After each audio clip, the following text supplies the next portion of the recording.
नमस्कार विद्यार्थियों, आज मैं क्लास 9th के लिए चैप्टर 1 नंबर सिस्टम एक्सरसाइज 1.2 से क्वेश्चन नंबर 1 और क्वेश्चन नंबर 2 आपको करा रही हूँ। तो इसमें सबसे पहले है स्टेटमेंट बतानी है आपको, ट्रू है या false.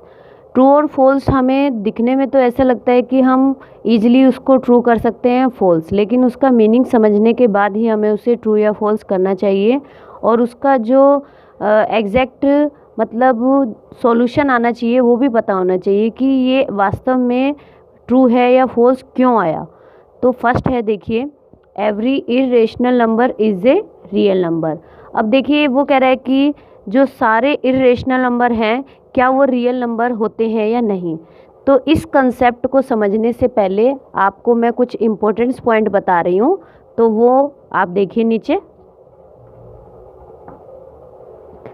Real number, what is real number, आपका क्वेश्चन वैसे भी पूछा जा सकता है कि रियल नंबर क्या होते हैं।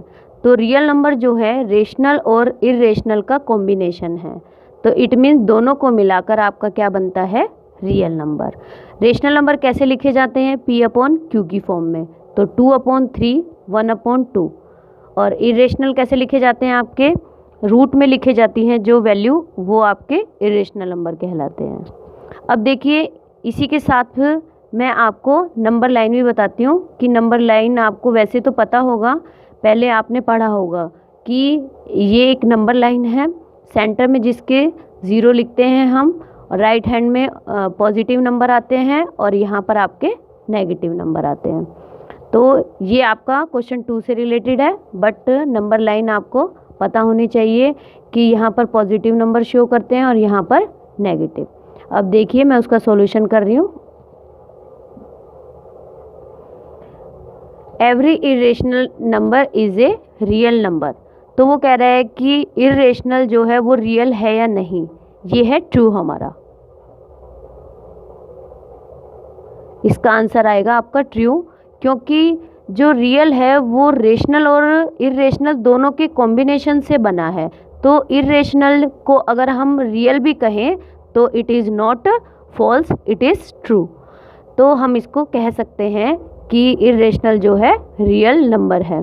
तो आप यहाँ पे लिख सकते हैं बिकॉज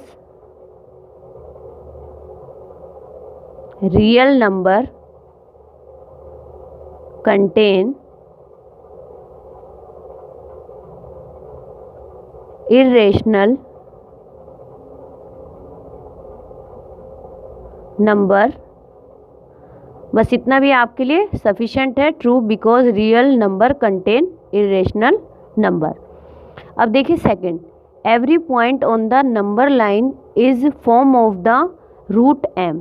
अब देखिए रूट आपको पता है, मैंने बताया आपको रूट क्या होता है, उसके अंदर m ये कह रहा है कि कोई वैल्यू है, तो यहाँ m किसको लिया गया है कि m जो है नेचुरल नंबर है। अब नेचुरल नंबर आपके क्या होते हैं, 1 to 9।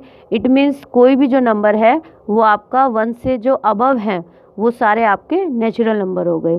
तो वो कह रहा है कि जो नंबर लाइन पर हैं खाली क्या हम रूट की वैल्यू को ही रिप्रेजेंट करते हैं, या जैसे कि हम m की जगह 4 रखें तो रूट 4 की वैल्यू क्या आएगी आपकी, 2 आएगी।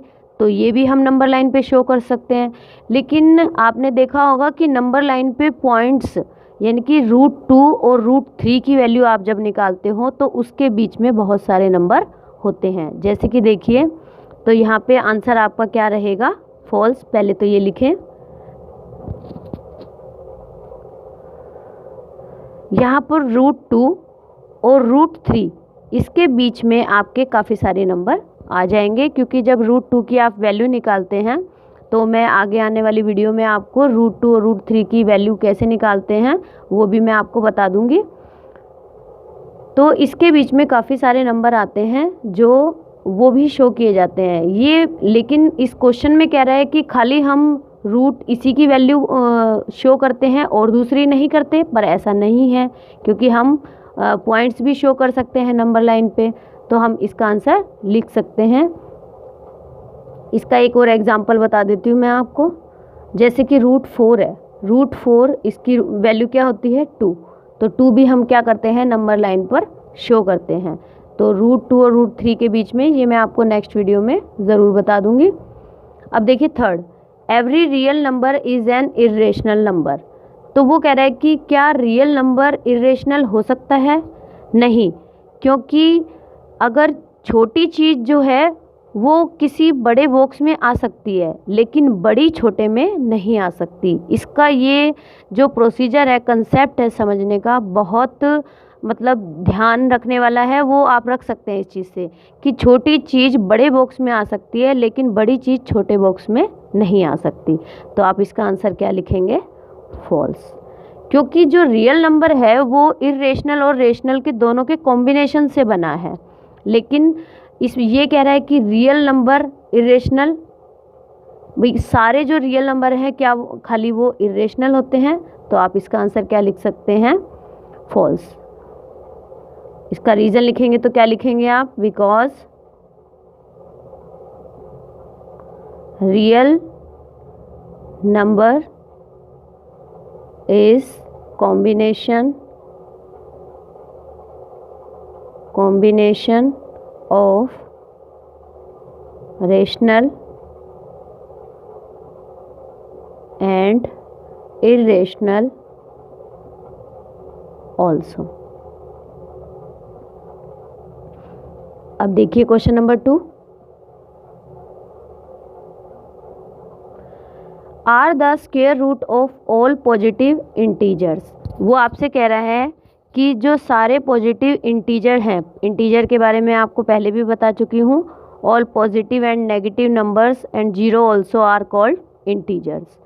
तो उनका जो स्क्वायर रूट होता है, स्क्वायर रूट जैसे अभी मैं और बता देती हूँ, ऊपर भी आपको बताया मैंने, देखिए यहाँ पे स्क्वायर रूट जैसे 4 का स्क्वायर रूट आप निकालते हो तो 2, और आगे आगे आपको आपने 8th क्लास में भी किए होंगे कि कैसे स्क्वायर रूट निकालते हैं। अब दोबारा मैं फिर बता देती हूँ आपको। Are the square root of all positive integer irrational. वो कह रहे हैं क्या सभी पॉजिटिव इंटीजर्स जो होते हैं क्या वो इर्रेशनल है? नहीं। पहले आप इसका आंसर क्या लिखेंगे? नो, कि सारे जो पॉजिटिव इंटीजर हैं उसका स्क्वायर रूट इर्रेशनल नहीं है। तो हमने इसका आंसर क्या लिखा? नो। अब इसका रीज़न लिखेंगे यहाँ पे, या एग्जाम्पल के बेस पे लिख सकते हैं। एग्जाम्पल क्या लिखेंगे? जैसे कि √4 है, √4 का आप क्या निकालेंगे? 2। तो अब देखिए 2 निकालेंगे तो अब देखिए ये जो 4 है ये इसका पूरा परफेक्ट स्क्वायर रूट निकल गया, तो इसका आंसर आया हमारा 2। तो अब जो 2 है क्या वो इरेशनल है? नहीं। तो इसलिए कि हर एक पॉजिटिव इंटीजर, अब ये 4 क्या था? हमारा पॉजिटिव इंटीजर था। तब जब हमने इसको स्क्वायर रूट किया तो वो क्या बन गया? एक नॉर्मल नंबर बन गया। तो हम अगर इसके अपॉन में 1 लगा दें तो ये क्या बन जाएगा? Rational number. तो इसी से हम रीज़न के तौर पर इसको लिख सकते हैं। वो कह रहा है कि इफ़ नॉट, अगर नहीं है तो हमने लिखा गिव एन एग्जाम्पल। एग्जाम्पल देखिए हमने लिखा of the square root of a number that is a rational number. तो आप ऐसे भी लिख सकते हैं इसको, और इससे आपके क्वेश्चन नंबर 1 और 2 क्लियर हो गए हैं। और नेक्स्ट वीडियो में मैं आपको क्वेश्चन नंबर 3 कराऊंगी, कैसे नंबर लाइन पर रूट को रिप्रेजेंट किया जाता है। Thank you.